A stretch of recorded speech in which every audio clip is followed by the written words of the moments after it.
Assalamualaikum warahmatullahi wabarakatuh. Alhamdulillahi rabbil alamin. Wassalatu wassalamu ala asrafil anbiya'i wal mursalin. Sayyidina wan nabiyyina wasyafi'ina wa maulana Muhammadin wa ala alihi wa ashabihi ajma'in. Amma ba'du.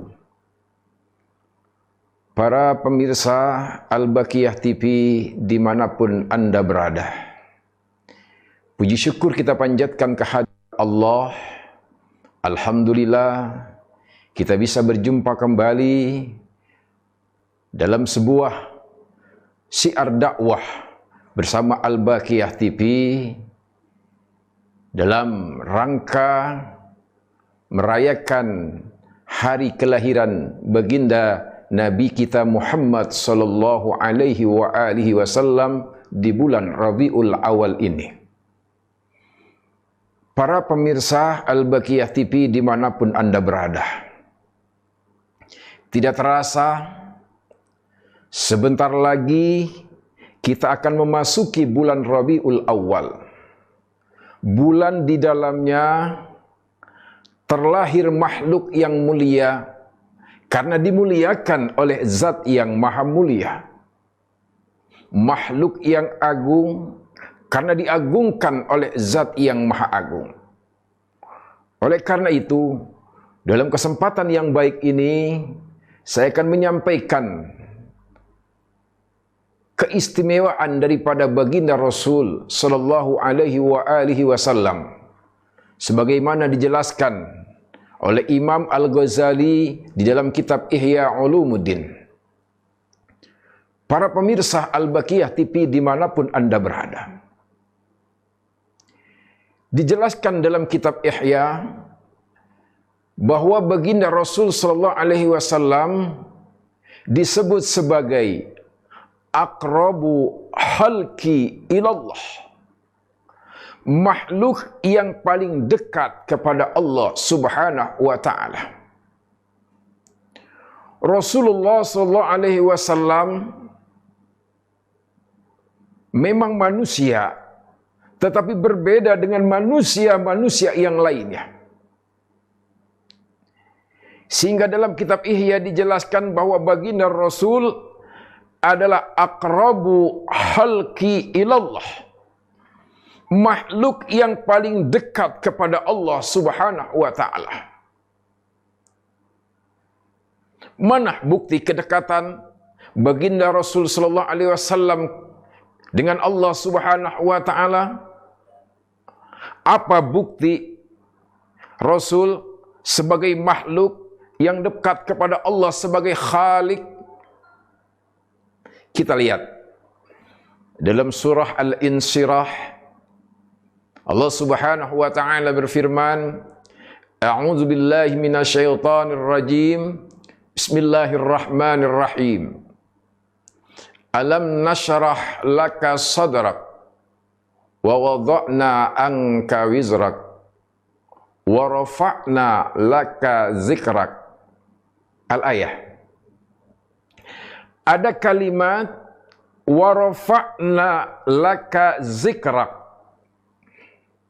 dan kami angkat engkau Muhammad, zikraka, dengan menyebutmu.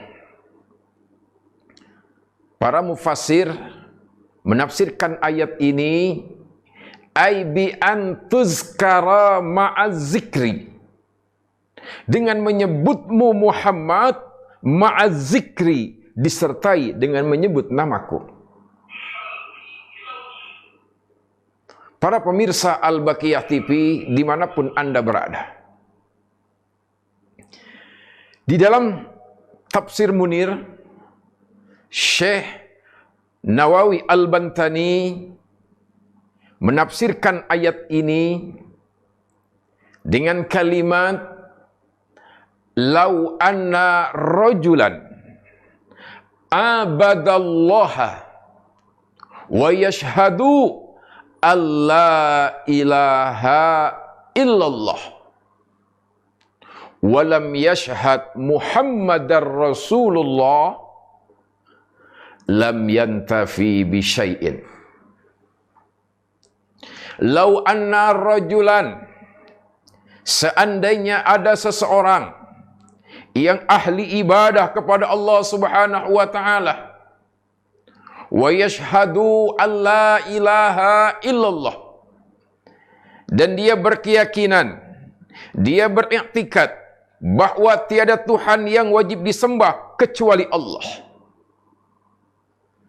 Tapi dalam kalimat selanjutnya kata Syekh Nawawi Al-Bantani, walam yashhad Muhammadar Rasulullah lam yantafi bisyai'in.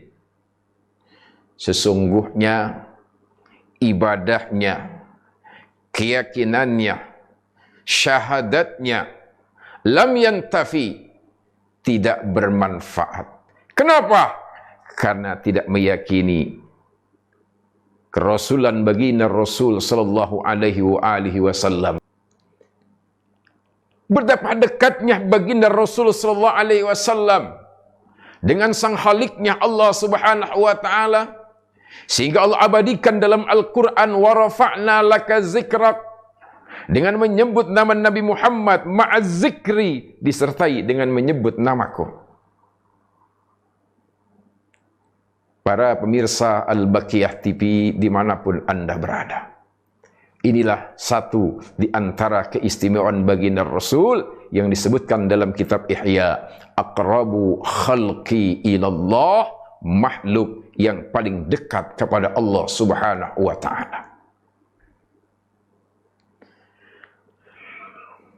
Para pemirsa Al-Baqiyah TV dimanapun Anda berada, tetapi kedekatan baginda Rasul kepada Allah Subhanahu wa taala tidak mengurangi kualitas ibadah Rasul, kualitas ibadah Nabi kita Muhammad sallallahu alaihi wasallam.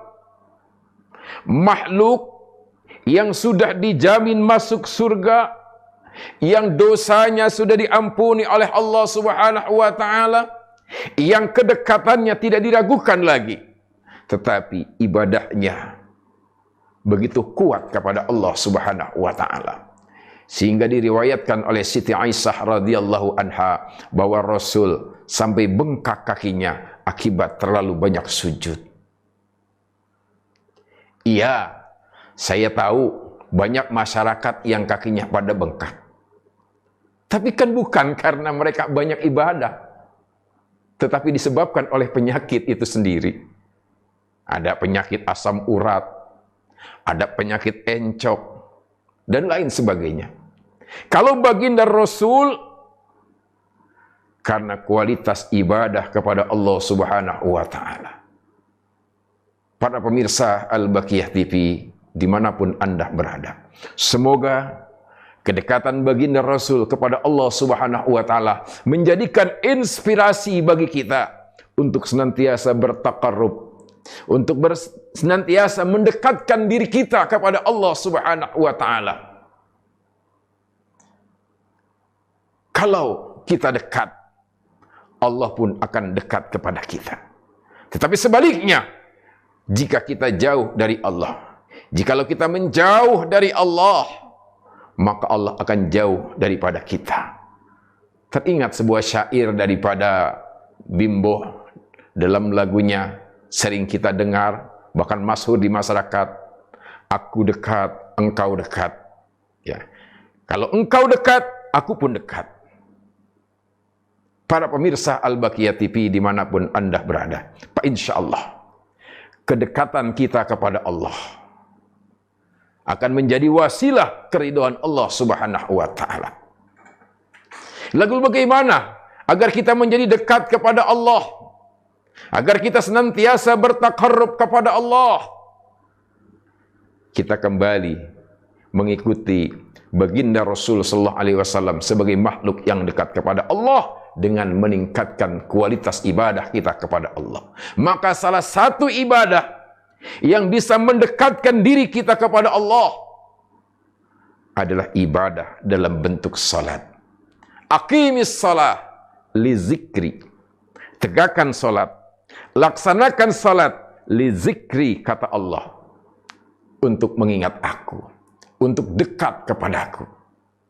Dan insya Allah bil wasilah salat, dengan kita senantiasa melaksanakan salatul mafruḍah, salat 5 waktu, akan menjadi media kedekatan kita kepada Allah Subhanahu wa taala. Dan kalau kita sudah dekat kepada Allah, pertolongan Allah pasti akan datang kepada hamba-Nya. Apalagi dalam situasi dan kondisi seperti sekarang ini, di mana dalam nuansa kita dihantui oleh perasaan resah dan gelisah. Masih dalam nuansa keprihatinan, di mana setiap kita dikejar-kejar oleh rasa takut dan khawatir dengan masih merebaknya wabah COVID-19 atau wabah corona ini.